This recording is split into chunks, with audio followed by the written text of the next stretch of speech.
Hey guys, welcome to another episode of Media Talk TV. I'm your host, Tony J. So, I know I didn't give you the second video last week because last week we were celebrating the 50th anniversary of hip hop, and I wanted to take the time to really acknowledge that, so I made a separate video for that. I was debating whether or not I should go through with this countdown, but I'm a man of my word, so I'm gonna see it through. I want to give you this video um of some of my favorite, as I stated, as some of my favorite hip hop albums, top 50 of all time. Today we're gonna go from 10 to, well, actually 11 to 20. So last time we left off with LL Cool J's Radio. So we already talked about that. So now we're kind of moving into the mid 80s, mid to late 80s, and early 90s. And I feel like this period was really, had some of the best albums that really to my knowledge kind of flipped everything for hip hop. It changed the tables, turned the tables of hip hop. And of course, we can't talk about, hip hop unless we talk about the West Coast. Now, I talked about Ice-T and a couple of my favorite Ice-T albums. But of course, no hip hop head, you can't call yourself a hip hop head unless you got Straight Out of Compton, you know. Unless you got Straight Out of Compton, you're not really a real hip hop head, you know. So I would say this this album was really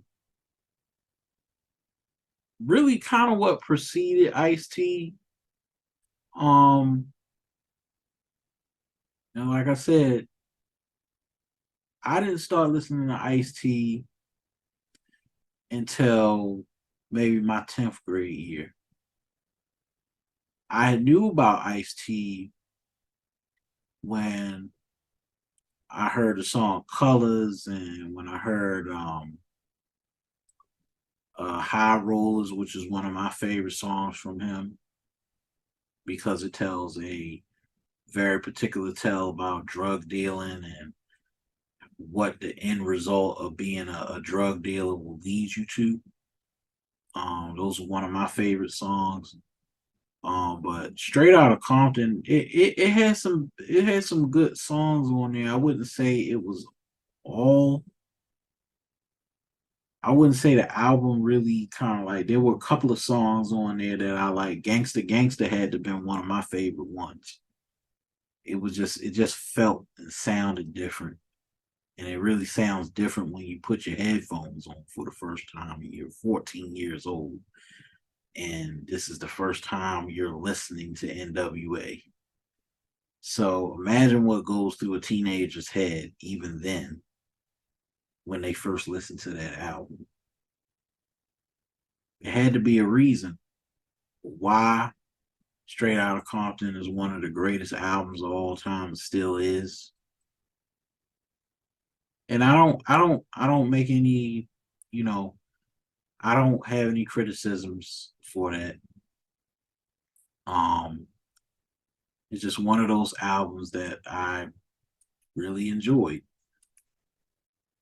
Now, Um, of course, you can't talk about you can't really talk about NWA without talking about World Class Wrecking Crew.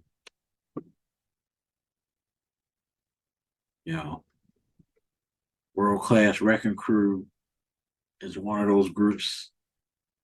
They had the album World Class in 1985 that really was the foundational point for NWA.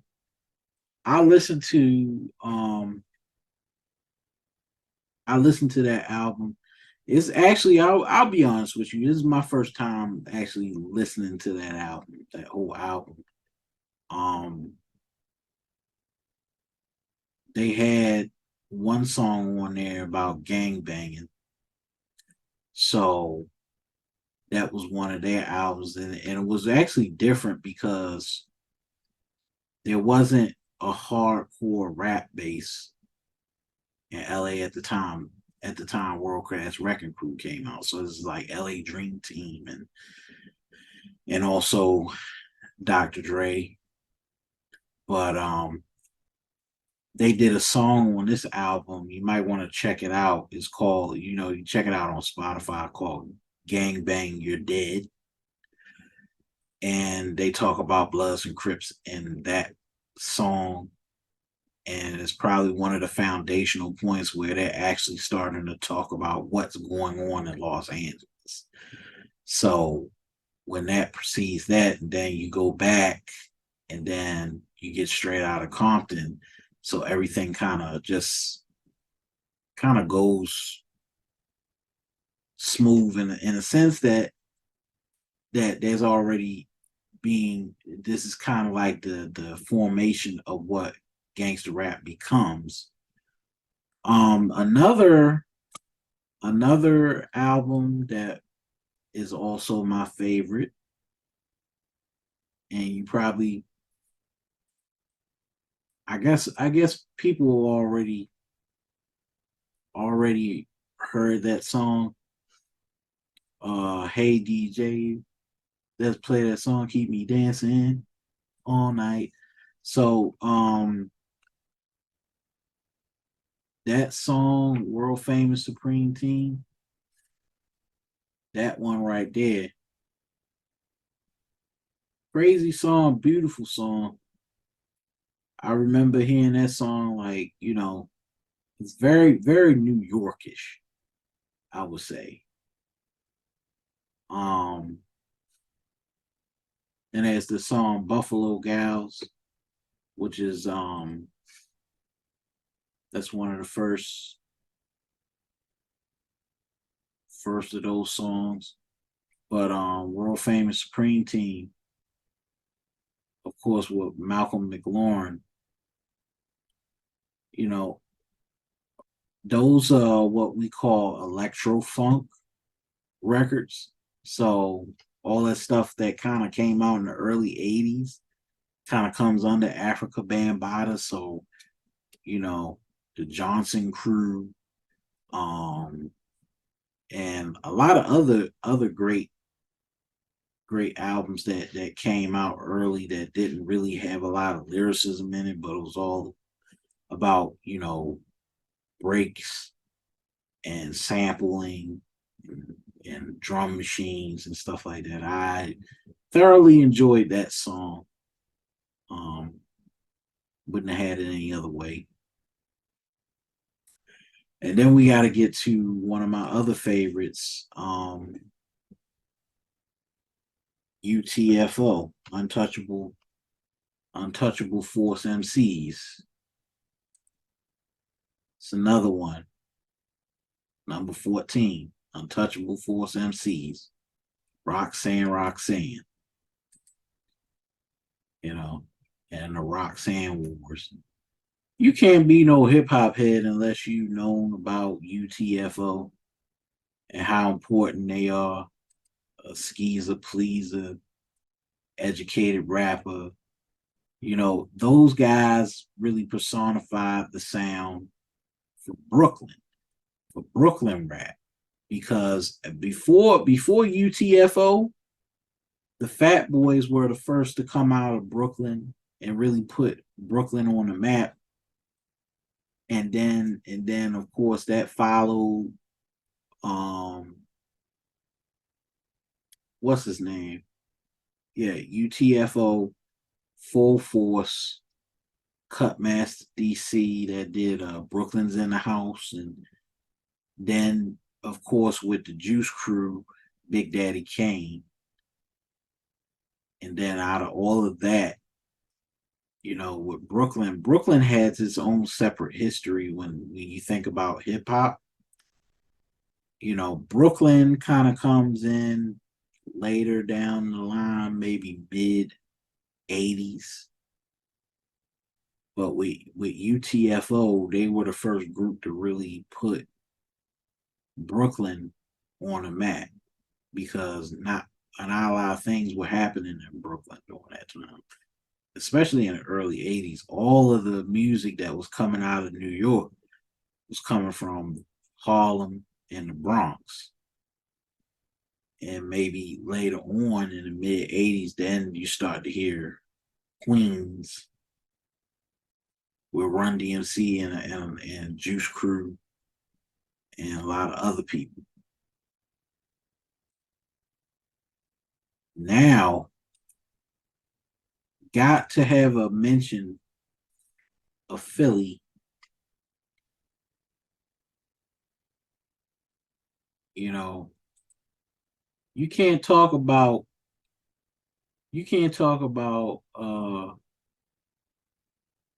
gangster rap without talking about Schoolie D.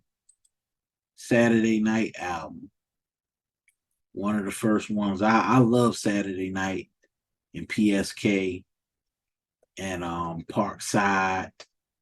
That those were some of my favorite. Those were some of my all-time favorite. I can't really, you know, stress enough how important Schoolie D is to the culture, who he is, and why he's important. But Schoolie D is definitely somebody you really wanna, acknowledge if you're a hip hop head. And then of course, when I talk about Philadelphia being an important part of hip hop, you gotta mention Cool C and Steady B, which are 17 and 18, so 16 and 17. Cool C and Steady B, very important album. But of course, you know the story of Cool C and what happened, and you know what happened to their career ultimately, and what it led up to. You know, and it's sad. It's very sad, and I can't stress that enough. How horrible that was. That these two guys are now sitting on death row killing a police officer, but at their height, and I say at their height, um, Cool C and Steady B, um, had the let the hustlers play, you know, and of course V, which is another one from Steady B. Um, but the one that I love, of course, is I Gotta Have It. If you're really big into Philly, Philly is known for its battle rappers. It's known for, kind of going neck and neck with New York City because they're only 2 hours away from each other. But But the braggadocious rap that came out in '88 and '89 with Steady B and Cool C, they brought a style that you know that put Philadelphia on the map, and it helped to expand hip hop outside of New York. Because then they were saying, okay, well, New York isn't the only place where we can, you know, have rappers battling each other. We'll do you in Philly. So in Philadelphia starts having all these rappers, which are a part of the Hilltop Hustlers. So that's one of my it's one of my favorite. Cool C was one of my favorite rappers because when I was younger, I remember listening to the Glamorous Life and I Got a Habit, and you know knowing how important those CDs were. I was able to really understand how important Cool C and Steady B were to the culture, despite the tragedy and the decision that they made on that day. You know, and it's just looking at it is just sad. But of course, getting back to New York rap with number 18, can't specify how important, Big Daddy Kane, cannot express how important the Juice Crew was to hip hop, but listening to Raw was one of those freestyle battle raps that you really couldn't stop acknowledging. Like I said, I known about Big Daddy Kane because my father used to had the album "A Taste of Chocolate," which was one of the other ones that he had. "Taste of Chocolate." That was one of the albums that my father had, and we listened to that around the house. Big Daddy Kane is and always will be an important part of my record collection. You know, it's just important, and you know, out of Long Live the Kane, I would say it's a Big Daddy thing. The second album was one of my favorite because this one had Teddy Riley. Teddy Riley did I Get the Job Done. You also have Easy Mo B, who's up and coming. This is before he started doing tracks for Biggie and Tupac, and understanding, how important he was. And of course, you had the song Warm It Up Kane. Um, I will say I didn't really get into Big Daddy Kane until, like I said, I heard a couple of his tracks on Grand Theft Auto San Andreas. So they had this function on Grand Theft Auto called the playback um radio, and Warm It Up Kane would actually come on, and I actually got into it. So it was one of those albums that I decided, okay, I'm gonna go ahead and get this album and put it in my collection. So that's how I ended up um getting into Big Daddy Kane. I didn't get into Big Daddy Kane seriously until I was 14, 15 years old. You know, That's what's so crazy.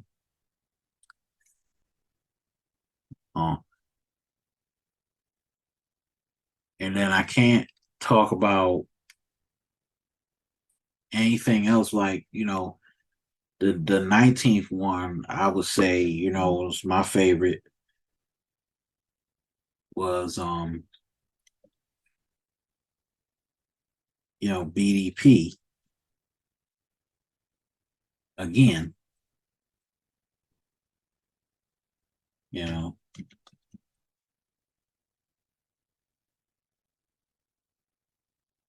Um I brought that album. That was the first time I think I was in 10th grade when I started listening to Boogie Down Productions. Um I love this album. Still do. Like I said, you ain't a real hip hop head if you ain't got that album. By all means necessary. One of the dopest albums of 1988. Very important album. This album was really a big turning point for KRS-One because in the original one, like I said, like the Criminal Minded was more focused on being more hardcore and being more gangster and being in the streets. This one focused on much more socially conscious rhymes.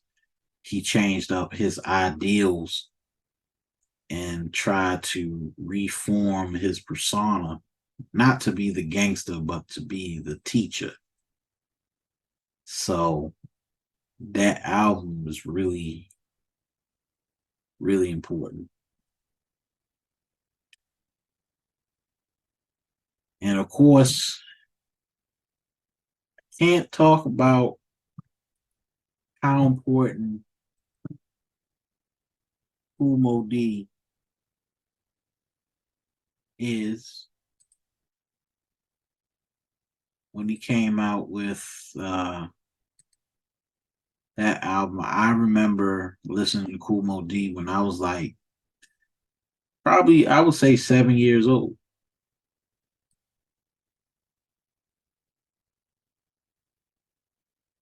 You know, and of course, like I said, like I'm a big Teddy Riley fan. I'm very big on Teddy Riley as a producer. And, I remember hearing about this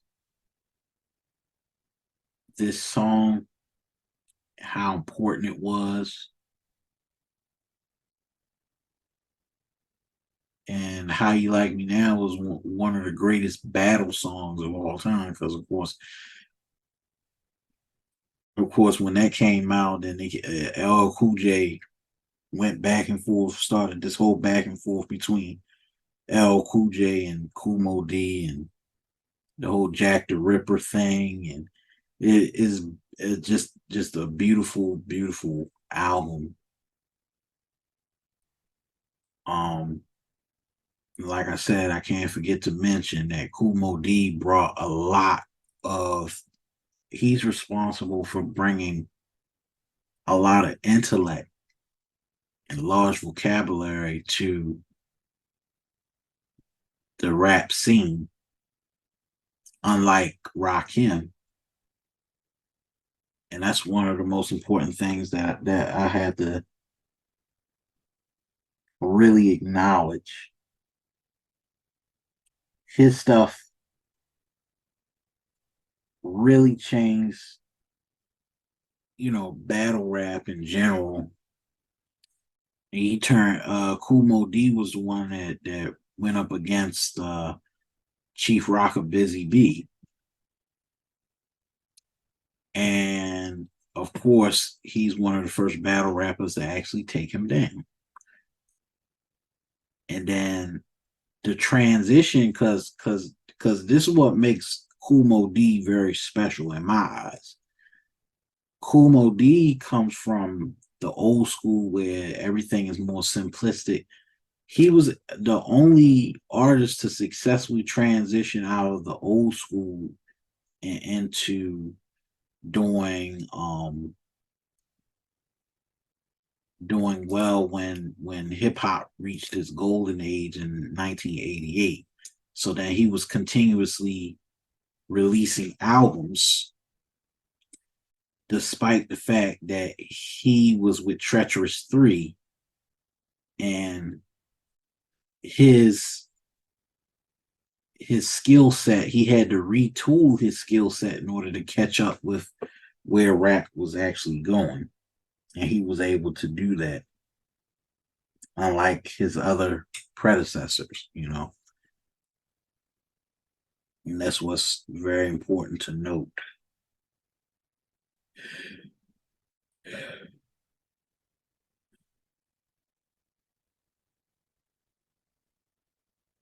But we're gonna pick up. We're in basically in 1990 now.